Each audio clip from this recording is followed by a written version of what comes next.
In today's video, I'm gonna be walking through how to use a GIF as your Google Chrome background image or your Google Chrome theme.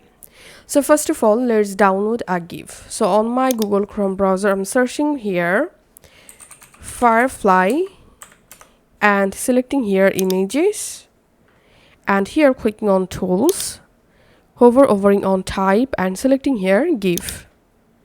And then only GIF will be shown in this image section. And then go ahead and select the GIF that you want to set as your Google Chrome background image or theme. Right click on the GIF, click on save image as, and you can rename the GIF file from here.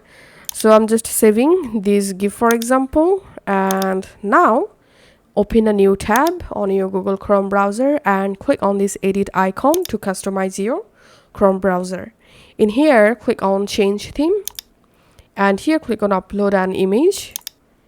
And now from your computer, you have to select the downloaded GIF file and just open the GIF file here.